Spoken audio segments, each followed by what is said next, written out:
Welcome to the Level Zone, a Flowline video training series. This is Lesson 1.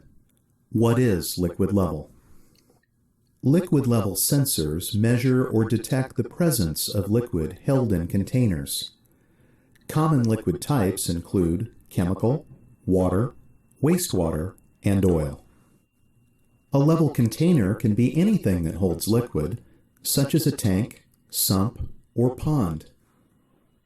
There are two basic types of liquid level sensors: continuous and point. Continuous sensors measure level within a specified range and provide a 4 to 20 milliamp signal output that is proportional to the measured level. These sensors are called level transmitters and are typically used for inventory and process monitoring. Point sensors detect the presence or absence of liquid at their point of installation and provide a switch output that indicates their wet or dry status. These sensors are called level switches and are typically used for basic alarm and control functions. This concludes Lesson 1. In Lesson 2, we'll cover the basic functions of liquid level.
The most varied media are filled into and drained from storage tanks every day.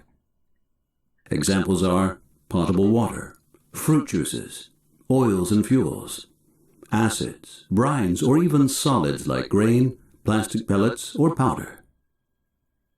Since these media can have completely different properties, there are different measuring principles to detect them. For example, point level measurement in liquids or bulk solids according to the vibronic principle, called also tuning fork principle.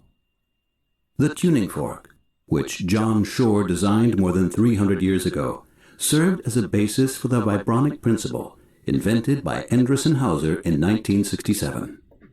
This principle uses the direct correlation between oscillation and damping in media. Let's have a closer look at how this measuring method works. Vibronic instruments monitor point levels in tanks, containers, and pipes. A sensor, in form of a tuning fork, is excited to its resonance frequency. The vibronic measuring principle in liquids is based on the resonance shift of a piezoelectrically excited oscillation system. There are two different piezoelectric drives: the bimorph drive in standard instruments and the stack drive in coated instruments. The bimorph drive consists of two discs, a piezo and a ceramic disc, which are connected to each other. At the same voltage, the piezos are compressed and the ceramic disc is bent. At different voltages, the piezos expand again. This causes the oscillations of the fork. The stack drive, however, stacks and fixes several piezo discs with changing polarization on top of each other. The application of a respective alternating voltage also causes the piezos to oscillate. As the piezos expand, the membrane is bent to the outside. The ends of the tuning fork, which is attached to the membrane, are pushed apart. As the piezo contracts again, the membrane is bent to the inside. The ends of the tuning forks, attached to it, are pulled together. As the tines of the fork are covered in a tank as the liquid rises, the resonance frequency of the tuning fork changes. The immersion into the liquid reduces the frequency. This frequency change is analyzed and converted into a switching signal. In solids measurement, only the piezoelectric stack drive is used.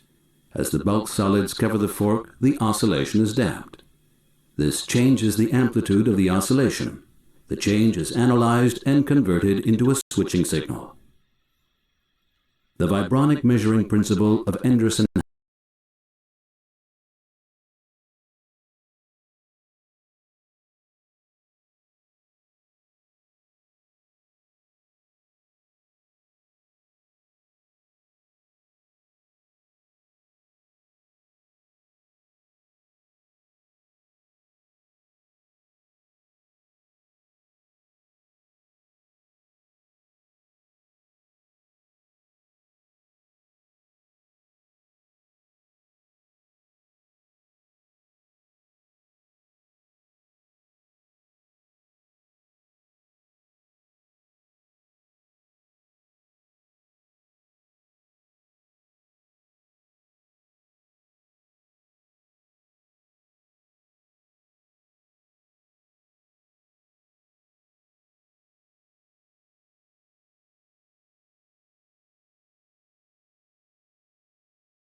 Improving access to resources while preserving and replenishing those resources is what we do at Veolia. Each day, our distribution systems deliver drinking water from treatment plants to our customers' taps.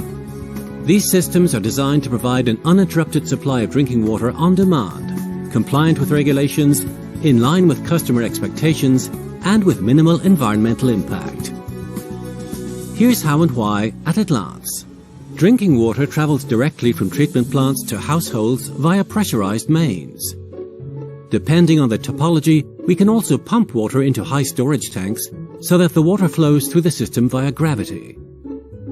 The distribution network branches out towards each user's connection point. Special devices and equipment help to regulate water pressure according to fluctuating levels of consumption. Pipe diameter and material is adapted according to the local constraints and the characteristics of the water.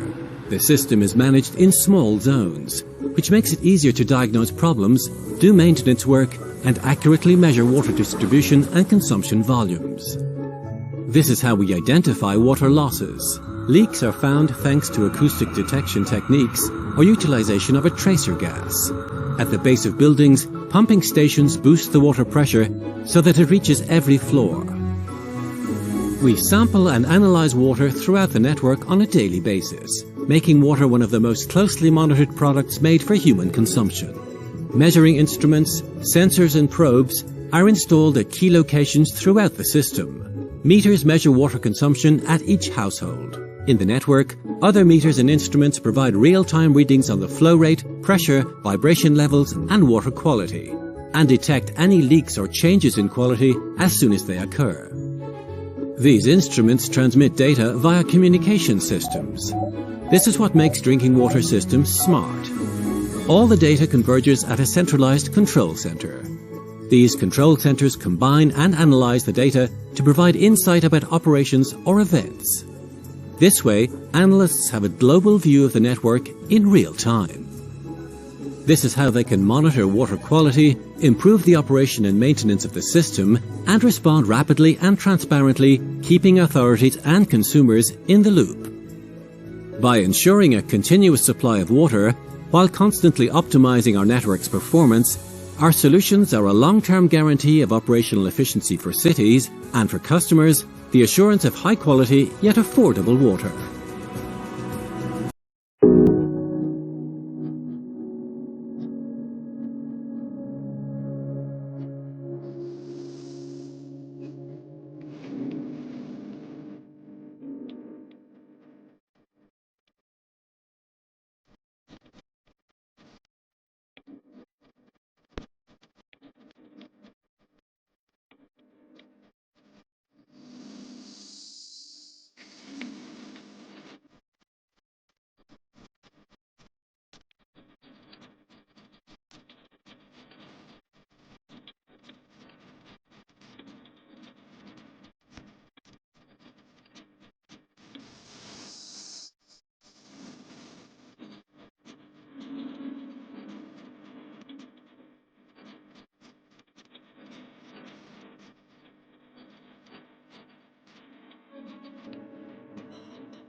Measuring the flow of a stream is important to understanding how much water is at a certain point at a certain time.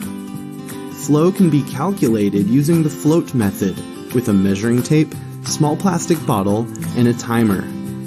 Flow is best measured in a run where water is flowing, and when there are two observers. First, determine the float distance by measuring and marking 2 points along the length of the channel. Try and get at least 10 feet. This length will be your distance. Next, measure 3 depths across at the channel cross-section. Average those 3 depths, and this is your depth. Next, measure a representative width of the stream, and that will be your width. Now let's float the bottle. Partially fill the float bottle with water. One observer stands at the top of the reach, and the second observer stands at the bottom. The observer at the top tosses the float bottle into the channel and calls out "start" when it crosses the upstream point. The other observer will start the timer. And as soon as it crosses the second point, they'll stop the timer. Repeat this toss process 3 times and average the 3 times together. Use this average as your time entry. Now you can determine the flow in cubic feet per second by multiplying the width and average depth by the product of the distance and the time. A correction factor is commonly used because surface flow is faster than flow in the water column.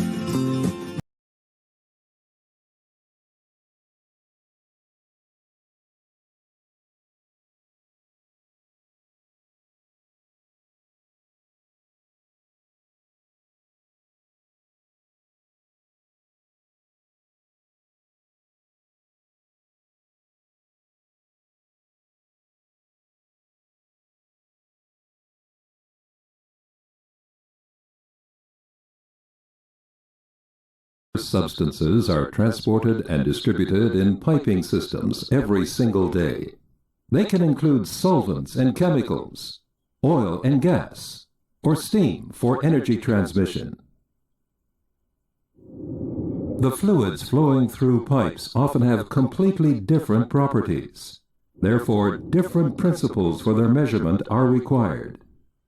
One method is flow measurement, based on the differential pressure principle. Some 300 years ago, Swiss mathematician and physicist Daniel Bernoulli discovered the direct relationship between the pressure and speed of a fluid flowing in a pipe. Italian physicist Giovanni Battista Venturi also performed experiments on flow, and in 1797 he built the first flow meter for closed pipes, known as the Venturi tube. Here is how this measurement method works. Differential pressure flow meters have an artificial restriction integrated into the measuring tube, illustrated here by the example of an orifice plate. 2 holes are located in the pipe wall, one before and one after the orifice plate. 2 separate tubes connect these holes to a differential pressure sensor, with its 2 pressure chambers separated by a diaphragm. The tiniest pressure differences in the flowing fluid can be precisely measured. If the fluid is not flowing, the pressure before and after the orifice plate is essentially identical. As soon as the fluid starts to flow, its velocity around the orifice plate increases significantly because of the restriction in the cross-section. At the same time, due to the laws of fluid mechanics, the static pressure at this point decreases. Consequently, different values are detected in the pressure chambers of the sensor, a higher pressure before and a lower pressure after the orifice plate. This pressure difference is a direct measure for the flow velocity, and thus the mass and volume flow in the pipe. The higher the flow velocity, and the resulting drop in pressure around the orifice plate, the greater the differential pressure measured. In numerous industrial applications, the orifice plate covers many needs of flow measurement technology. However, other designs are available for certain measuring tasks to minimize undesired effects, such as excessive pressure loss or abrasion of components due to solids carried in the fluid. This demonstration shows that an abrupt restriction generates severe turbulence in a fluid. Nozzles with a rounded, funnel-like inlet clearly reduce turbulence and thus create less pressure loss. Nozzles are particularly suitable to higher flow velocities or to fluids with abrasive solid particles. Turbulence reduction is even greater with Venturi nozzles. And finally with Venturi tubes, where the restriction is created by longer conical constrictions in the pipe wall. All these designs can be supplied with different restriction diameter sizes, so that the pressure loss and the differential pressure generated can be optimized for the process conditions. Industrial flow measurement using differential pressure has been tried and tested in numerous applications worldwide for about 100 years.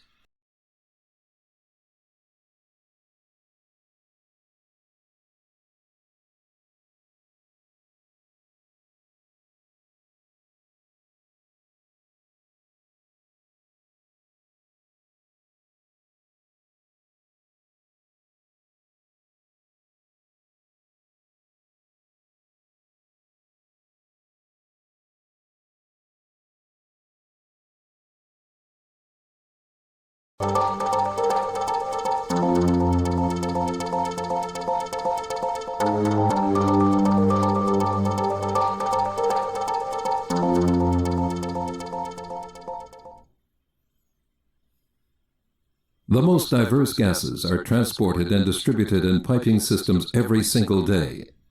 They can include air in the water and wastewater industry, carbon dioxide in food and beverages, nitrogen and oxygen in pharmaceuticals, or natural gas for boilers and burners.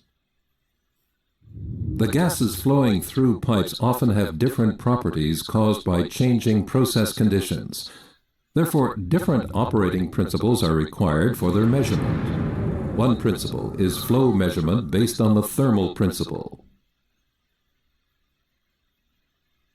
The basic physics of this principle can be traced back to the Canadian physicist Louis Vaisseau-King. In 1914, he mathematically described heat transport in flows.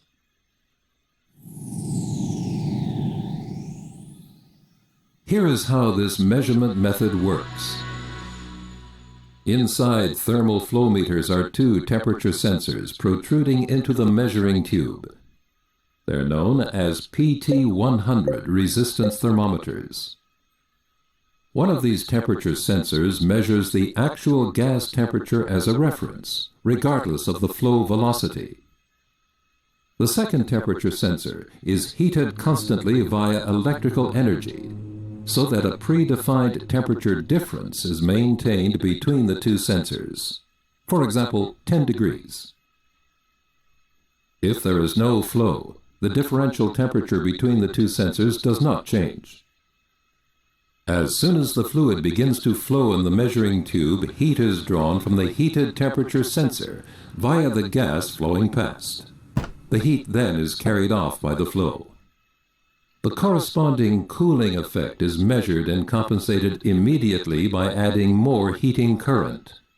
As a result, the target temperature difference is continuously maintained. The heating current required to maintain the temperature difference is proportional to the cooling effect, and therefore is a direct measure for the mass flow in the pipe. The greater the flow velocity, and therefore the additional cooling of the heater sensor, the greater the heating current required. An alternative adaptation of the principle keeps the heater current at a constant value, and then measures the change in temperature differential. But how is the heat actually transferred from the heated temperature sensor to the gas flowing past? This sequence shows that the heat is transferred by the gas molecules themselves. When the gas flows past, the molecules absorb tiny heat packets and carry them along with the flow. The faster the gas flows, the more often they absorb the heat. The heat transfer also depends on the density of the gas because at a higher pressure or lower temperature, there are more gas molecules in the pipeline. The greater number of molecules results in more contact with the heated sensor, meaning increased cooling and thus increased heating current flow. And finally, the heat transfer is also affected by the thermal properties of the gas. For example, at the same mass flow, the high thermal conductivity of hydrogen shown here in green, causes cooling that is 100 times greater than with air. For a precise measurement, it's therefore important that the specific properties of the gas are known and are consistent. Flow measurement using the thermal principle is also possible in large pipes and ducts. There are meter types designed specially for this application. They can be inserted directly into the pipe via a standard process connection. It is important that the required insertion depth be respected so that the measurement is carried out at the correct point. For that reason, it's essential to program the actual internal pipe diameter for all insertion meters. Correct insertion also applies for rectangular and square ducting, often found in factory or building air circulation systems.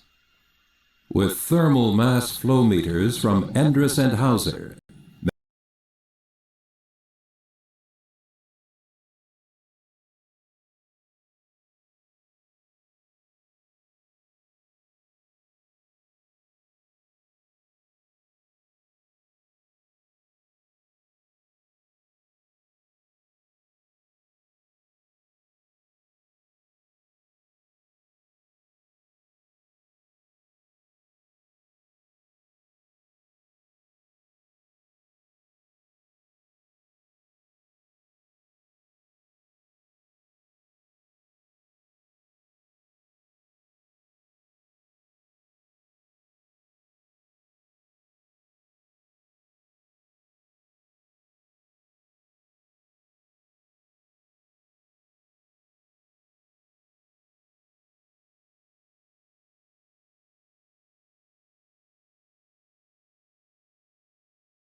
I understand that you say prepare walking. Confirm yes or no. Yes. Roger. I'm doing it.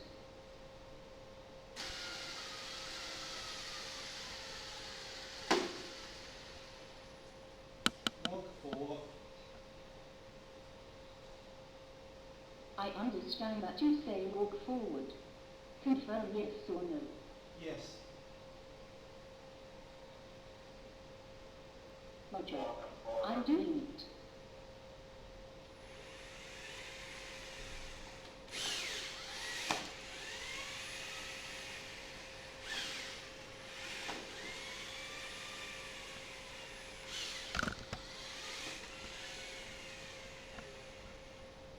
Walk backward. I understand that you say move backward. Confirm yes or no. Yes. Roger. I'm doing it.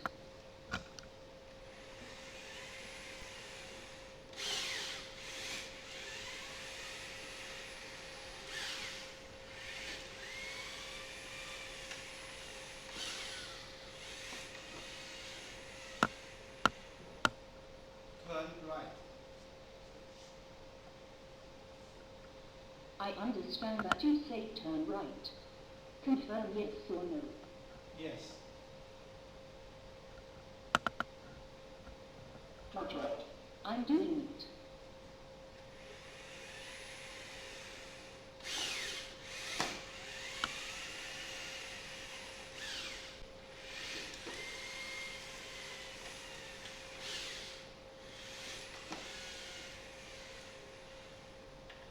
Stand up. Stand up. I understand that you say stand up. Confirm yes or no. Yes.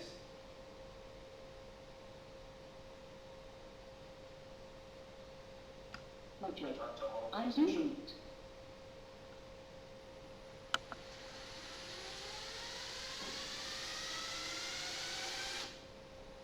Detect object. I understand that you say detect object. Confirm yes or no. Yes. What color is the object? Red.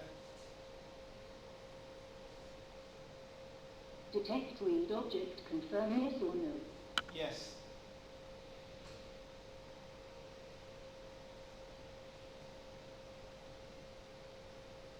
I can approach the object by following the steps. Turn right 4.64 degrees, move forward 1.45 meters.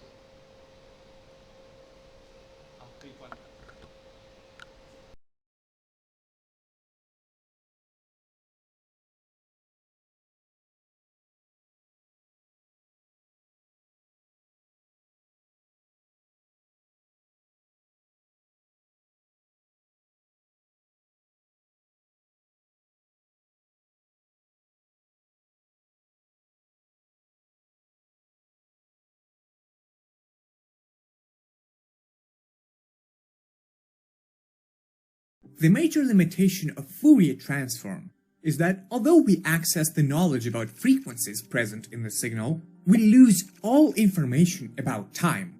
Fourier transform essentially squishes the signal in time to find the frequency components. A Fourier transform is a function only of frequency, but we don't know when certain frequencies begin and when they end. For example, think of the signal emitted by a traffic light. At first, it will be red for a while, which corresponds to an electromagnetic wave with a certain frequency in the visible spectrum. Then, for a few seconds, it will glow yellow, which has a slightly higher frequency, and finally, for some time, it will be green, which is a wave with even higher frequency. Obtaining a Fourier transform of this signal will give us three peaks, only telling which frequencies are present. We can indeed see that the signal is made up of three colors, red, yellow, and green. Now suppose the traffic light gets broken, and the order of colors gets all messed up. For example, it's yellow for 2 seconds, then green for 8 seconds, then again yellow for 1 second, and then red for 9 seconds. If you look at the Fourier transform, you will see pretty much the same picture with the same three peaks corresponding to color frequencies. Now suppose our traffic light malfunctions, and all three colors light up at the same time and persist to glow together, which would be a disaster for the road. However, the Fourier transform will continue to show the same three peaks, because the resulting wave is a sum of three colors. Frequency components are exactly the same as before, red, yellow, and green. This is why, hypothetically, if you receive hundreds of signals from traffic lights from all over the town,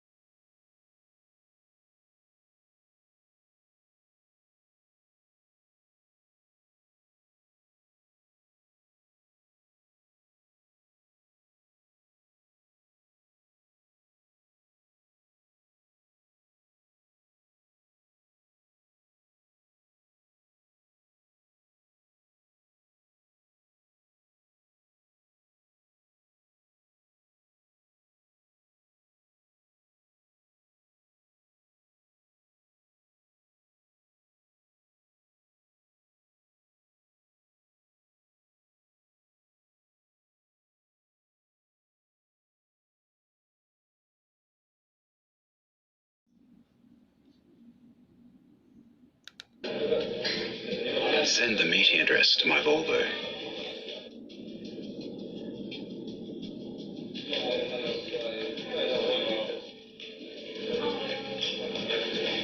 Start the heater in my Volvo.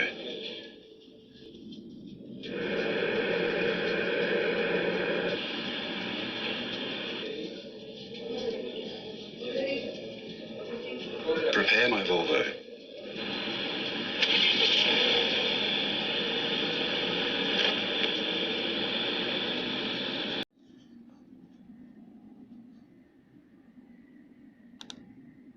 Alexa, tell the pump to turn on. Turning pump on now. Alexa, tell the pump to turn off. Turning pump off now. So the way this all works is projects. Bad robot.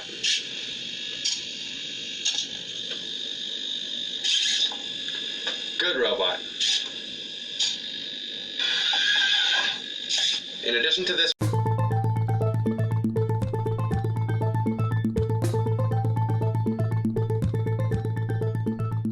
When discussing ultrasound-guided peripheral nerve block technique, it is useful to describe basic nomenclature for needle and probe manipulation. Much of this is derived from the American Institute of Ultrasound in Medicine standards. We will describe the two basic scan planes, the 5 probe manipulation maneuvers, and the 2 needle approaches. In the following figures, we are looking at a schematic of an ultrasound transducer applied to a tissue-equivalent phantom, with 3 different embedded objects. A depiction of the ultrasound screen is inset. We generally image long cylindrical structures with an ultrasound beam that is essentially planar. Short-axis imaging cuts this cylinder transversely, revealing a circle. Long-axis imaging cuts the cylinder longitudinally to create 2 parallel lines. Long-axis imaging is of limited use in ultrasound-guided peripheral nerve blocks. An ultrasound transducer can be rotated or translated along any of its 3 axes. Hence, we need to use the AIUM standards so that we can communicate clearly with one another. Here we see an ultrasound probe moving and pivoting along each of its X, Y, and Z axes. Each of these movements has a name that we will define in the next section.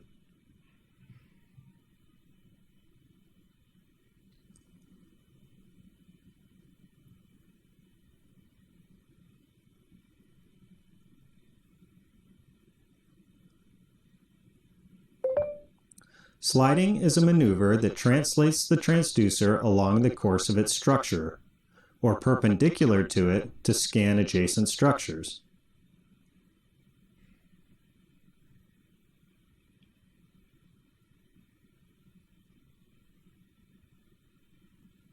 Compression is a useful maneuver that has numerous effects. First, it moves the active face toward deeper structures to make them appear more superficial. It also helps differentiate between different structures by their relative compressibility. Veins are easy to compress, arteries are somewhat compressible and pulsatile, and nerves are fairly incompressible.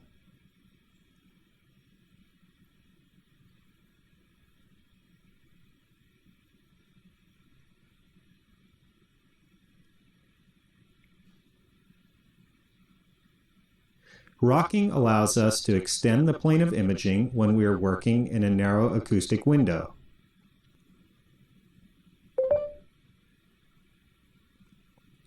Rotation is used to switch between short axis and long axis imaging.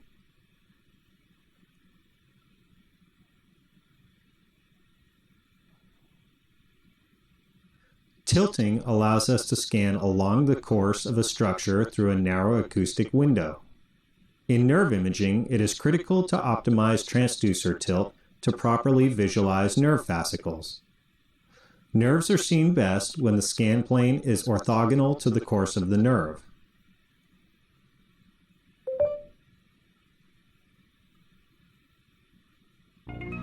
Given that we are most interested in nerves imaged on short axis, we will now look at how the needle will be seen as it approaches nerves.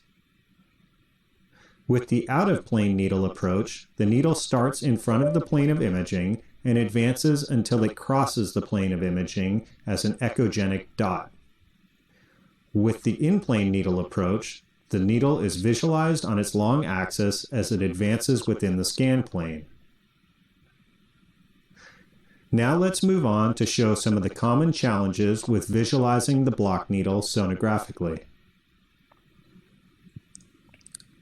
Block needles are specular reflectors, meaning they reflect sound back to the receiver over a narrow angle. As the angle between the transducer and needle increases, less sound is reflected back to the receiver, and the signal becomes weaker. We can also see that this is true for sound reflected off the sides of the needle shaft. With the short axis out-of-plane approach, the needle will be seen best when the tip is within the plane of imaging. The shaft gives a signal that ultrasound guidance for vascular access. We're going to be using a linear ultrasound probe to guide the positioning and placement of this needle to gain access to a vein, artery, or any other vascular structure that you need to get access to in a quick and fast, efficient means without jabbing your patient multiple times. Put your transducer on the patient's skin. Center the image, the vessel, in the center of the transducer face.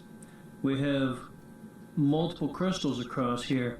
We're going to center the vessel directly under the transducer center so that when I enter the skin, I'm going to hold the transducer at an angle, I'm going to hold the needle at an angle, and hopefully they will meet at a point near the vessel in the center of the image. I'm going to keep advancing it until I see the needle show up in the image. I want to come in at a fairly low angle so that I can see the needle show up in the image above the top of the vessel. I don't want it to already be through the vessel. I don't want it to be below the vessel. I want it to see it on top of the vessel, because then I can position my needle right or left to put it directly over the top of the vessel itself. Once I'm directly over the top of the vessel, all I have to do is angle up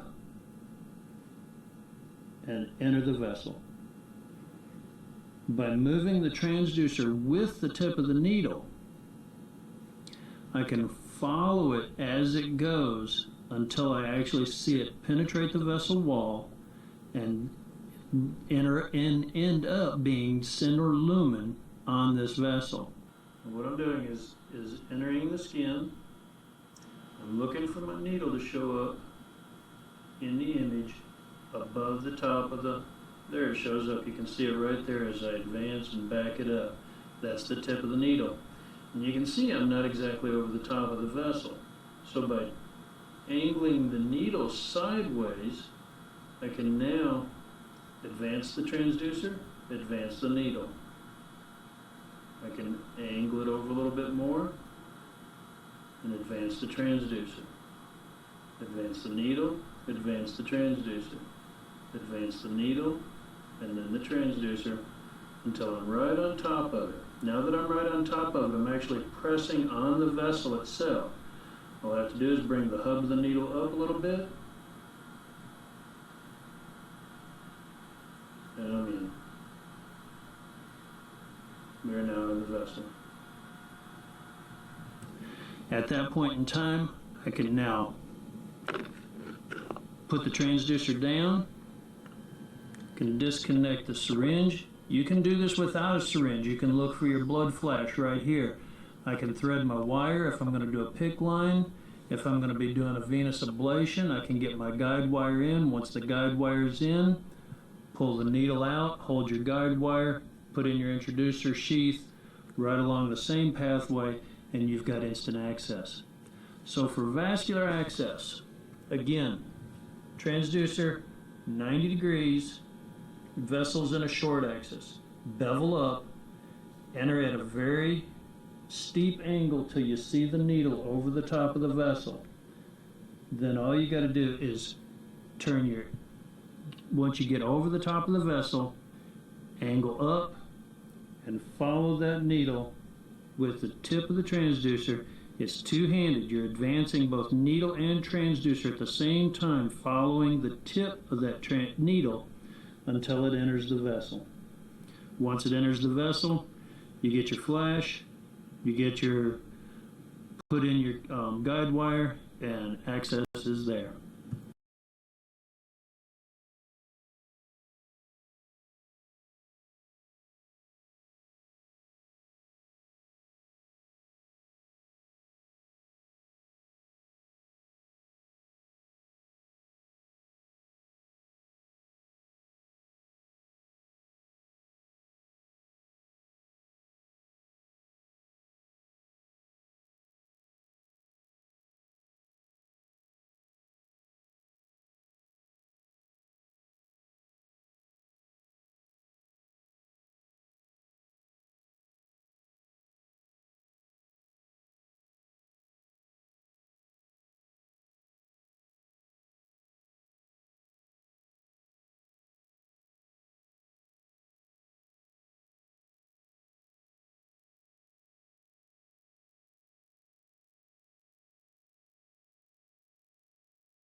The most common transducer types are dynamic and condenser. In a dynamic microphone, sound waves strike a thin plastic diaphragm and cause it to vibrate. A coil of wire attached to the back of the diaphragm vibrates along with it. As the coil moves back and forth, it passes through a magnetic field created by a magnet, which generates an electrical signal that corresponds to the sound. Dynamic microphones can handle even the loudest sounds without overloading, but this also means that they're not well suited to distant miking of quiet sources. Because the sound waves have to move the mass of the diaphragm and the voice coil, they usually have limited high-frequency detail, so they're better for vocals or horns than for stringed instruments. The size of the magnet makes it difficult to make a dynamic mic very small, which can limit your mounting options. In a condenser microphone, sound waves also strike a diaphragm and cause it to vibrate. The diaphragm is mounted just in front of an electrically charged plate. As the diaphragm moves back and forth, it changes the electric field between the diaphragm and plate, which generates an electrical signal that corresponds to the sound. Since there is no voice coil in a condenser mic, the sound waves only have to move the diaphragm. This gives condenser mics better high-frequency detail than dynamics. This makes them ideal for miking stringed instruments, percussion, piano, or subtle vocals. Condenser mics usually have higher output than dynamics, so they're good for distant or quiet sources.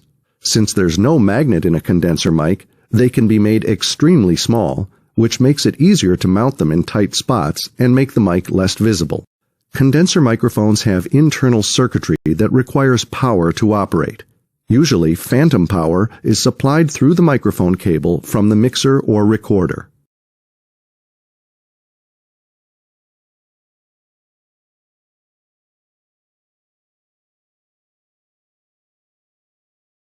With high sensitivity and excellent speaker recognition.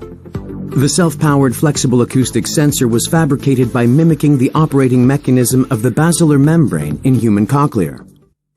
While low-frequency sound vibrates the membrane near the base region, high-frequency sound induces the resonance in the apex region. The resonances occur at different frequencies of voice depending on the width of the multi-channel sensor membrane, which enables highly sensitive acoustic sensor. In addition, the flexible acoustic sensor can acquire abundant voice information from the multi-channel structure. This multi-channel acoustic sensor covers the entire voice frequency range, providing much higher sensitivity compared to the reference microphone. Conventional microphones exhibit limited recognition distance due to low sensitivity. However, the highly sensitive flexible acoustic sensor could detect minute sound from a farther distance. The flexible acoustic sensor demonstrated machine learning-based speaker recognition, determining who is speaking and what is said. Using flexible acoustic sensor with simple algorithm, the error rate of speaker recognition is significantly improved, which allows personal-based artificial intelligence service such as TV, refrigerator, AI secretary, and smart home appliance. This flexible acoustic sensor can be applied in the intuitive voice user interface based on customized individual communication and biometric authentication. Hello Indiegogo, we're Matrix Labs, an open source creation company consisting of a passionate team of 35, distributed around the world. We create versatile hardware and software which enable the convergence of IoT with artificial intelligence. We love creating and manufacturing revolutionary machine intelligent products, have shipped tens of thousands to over 50 countries, and have 2 successful crowdfunding campaigns under our belt. So what's next for us? Voice recognition. The only problem is that everything on the market is either too expensive, too complicated, or just not powerful enough. The best options are Amazon Echo and Google Home, but then you're locked into the respective services and integrations. That's why we're proud to introduce Matrix Voice.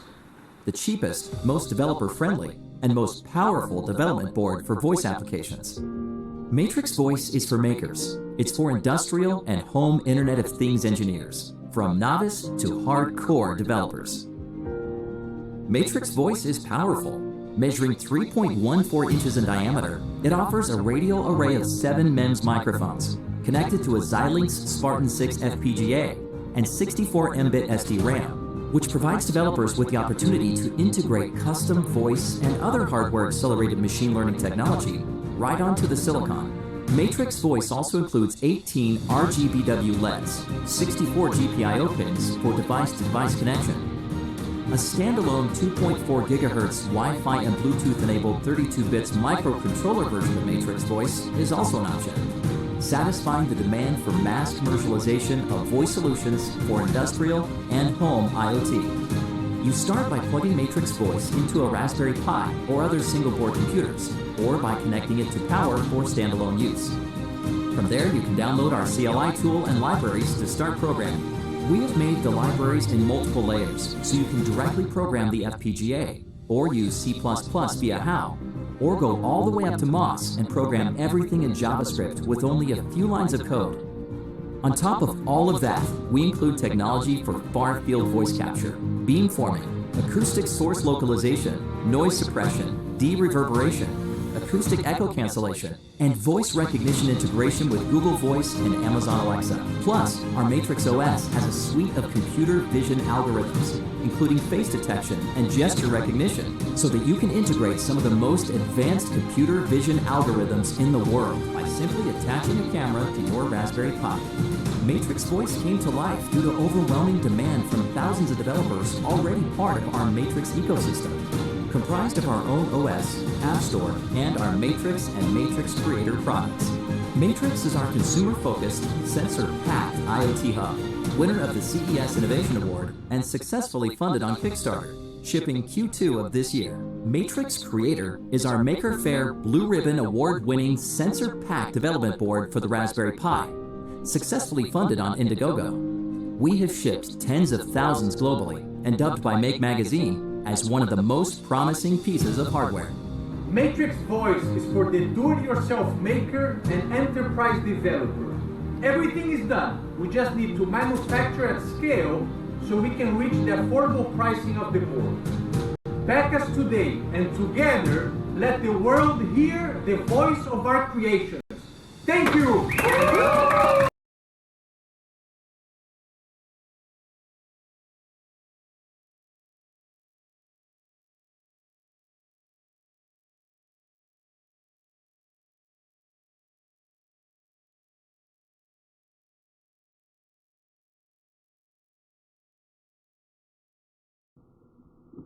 Hello, welcome you back to study MA4822.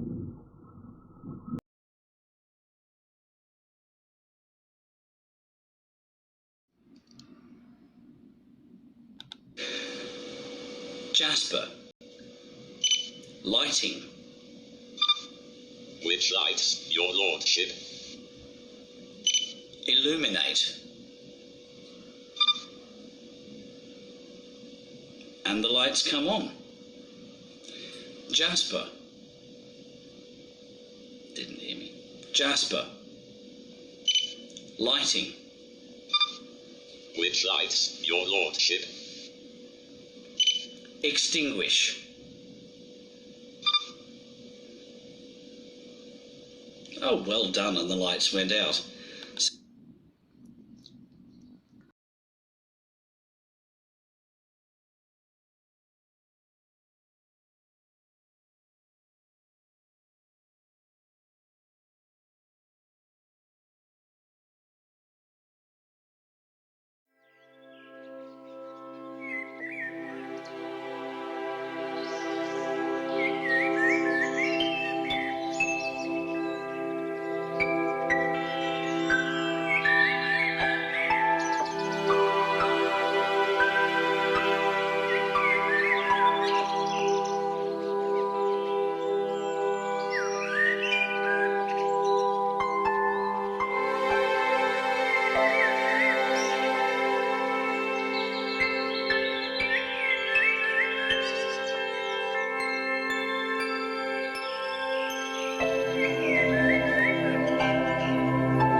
今天带你体验一下夜间战斗，看看美俄双方夜视仪的区别，也许你就能明白乌军能坚持下去的原因。这是俄军最新使用的夜视仪，跟你平时在电影中看到的差不多，比原有苏联夜视仪确实清晰了很多。但是到了无灯光的森林中，就只是这个样子了，很多细节是看不清楚的，容易将主体与周围环境混淆。在城市中的使用距离超过50米外就难辨雌雄，150米外基本人畜不分了。如果在巷战中只能解决有和无的问题，打一些没有夜视仪的军队。接下来看看美军的，意不意外？经过惊喜，先给个小红心，再听我解密。这就是美陆军头戴式增强型双目夜视仪，VG-B，完全不是以往的绿光，而是灰白加橙红双色显示，戴上它就像打游戏一样，可以清晰的显示黑夜中人和物体发光的轮廓，士兵、武器、树木、墙壁，甚至枪的射击轮廓也能清晰的勾画出，简直像开了外挂。知道可以看多远吗？300米，整整远了150米。这个距离对方就是瞎子。俄军的夜视仪是双目的，而美军中间多了一只眼，像个二郎神。那是一个12微米融合式热成像装置，能够透过烟雾、雨雪、树木，甚至是墙壁等障碍物，勾勒出藏在后面敌人的身体轮廓，就像开了透视挂一样。MA4822 有目标快速捕获的功能，如果突然出现敌人，它就会用光标提示你，你可以快速射击敌人，而只能用肉眼找。AMA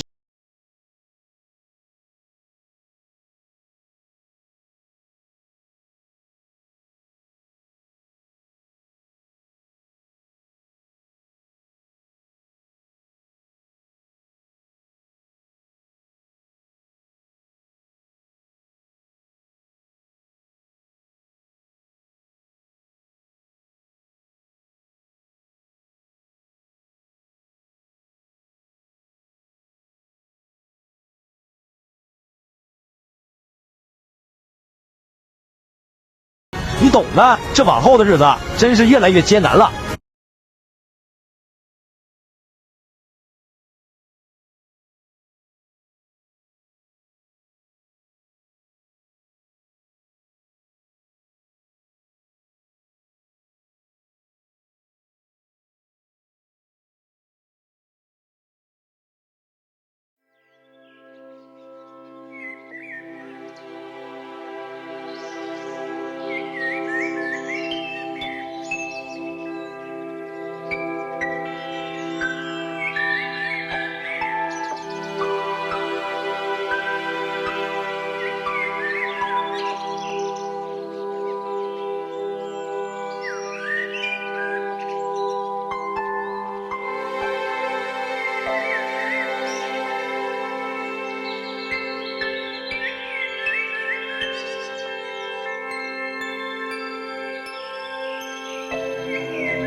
The image sensor, widely used in digital still cameras, digital videos, and mobile phones everywhere. Image sensors capture light. Only a specific color is extracted using a combination of red, green, and blue color filters. These are called the three primary colors of light and generate the electrical signal. There are front side and back side illumination types, also known as FSI and BSI image sensors. BSI have predominantly been used in portable consumer application until now. Panasonic has developed the new type of image sensor, which is called Smart FSI, with a new and innovative structure. This new sensor can produce stunning images in a low-light environment and yet still maintain high sensitivity, low noise, and excellent picture quality.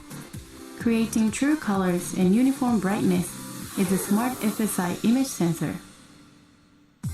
Panasonic has developed a unique image sensor structure with the Smart FSI, offering high sensitivity, low noise, and outstanding image quality.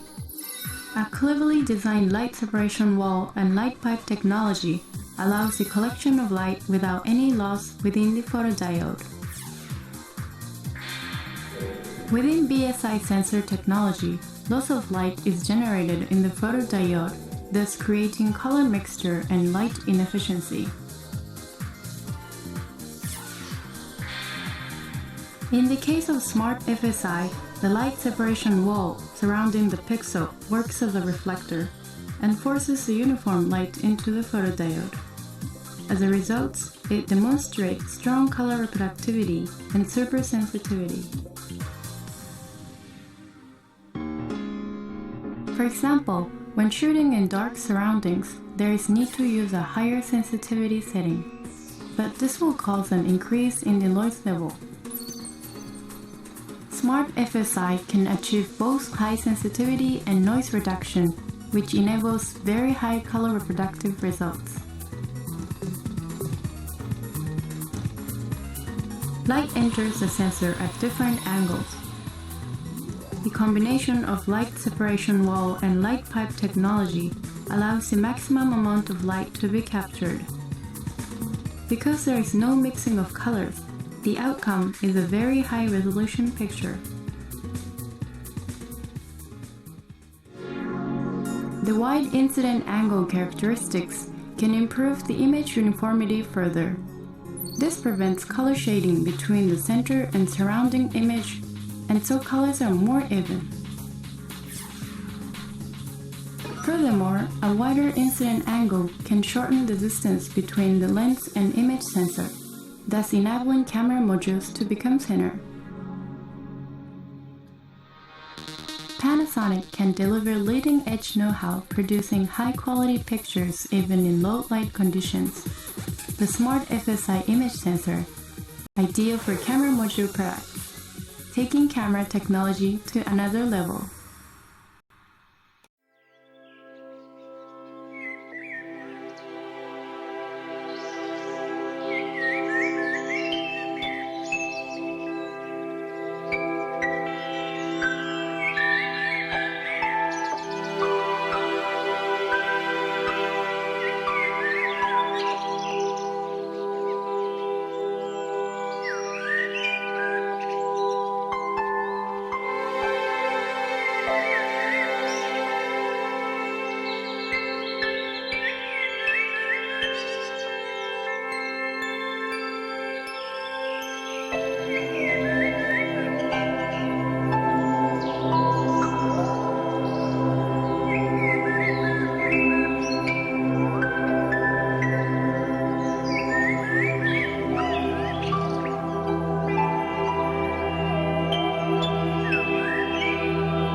Let's say we've got a couple of robots wandering around exploring a room. The first robot might find something interesting. Using its sensors, it can know where that object is relative to itself. But how do we know where that object is within the overall world or compared to the other robot? Now, most of us could probably figure it out with a bit of trig, but as soon as you start to have more complex scenarios, and especially when you're working in 3D, that becomes really annoying. Instead, we can use this mathematical tool called coordinate transformations, or transforms, to take care of some of the load for us. The first step is we need to assign these coordinate reference points called frames wherever we need. So here we might have a world frame, a robot 1 frame, and a robot 2 frame. In case you're not familiar, we usually use red for the X direction, green for the Y direction, and blue for Z. Next, we need to create transforms between our frames. A transform defines how you would change from one frame to another. Transforms can also be used backwards, so if we've got all this information, then we know how to change any frame into any other frame, as long as there's a continuous line of transforms between them. We can calculate what the transform would be between those two frames. To avoid running into conflicts, we want our defined transforms to form a tree structure, which means that each frame is defined with respect to only one other frame. Each frame can only have one arrow pointing into it, and so you can't have any closed loops. Mathematically, if we have a system like this where we know how to change any frame into any other frame, then we can use that to convert points or shapes or vectors between those frames. As another example, imagine we have a gripper mounted to a bench with a camera mounted above that. The camera has detected an object and we want to know where it is compared to the gripper. For this system, we might create a transform tree that looks something like this.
后来发现这个人的精神呢就差一点，多睡了觉呢，人的精神就好一些，知道吧？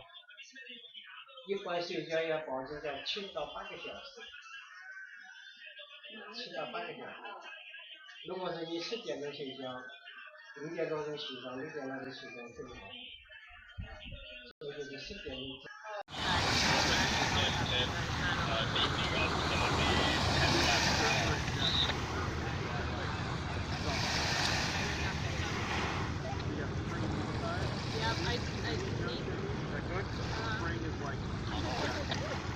Right, because those are the tides that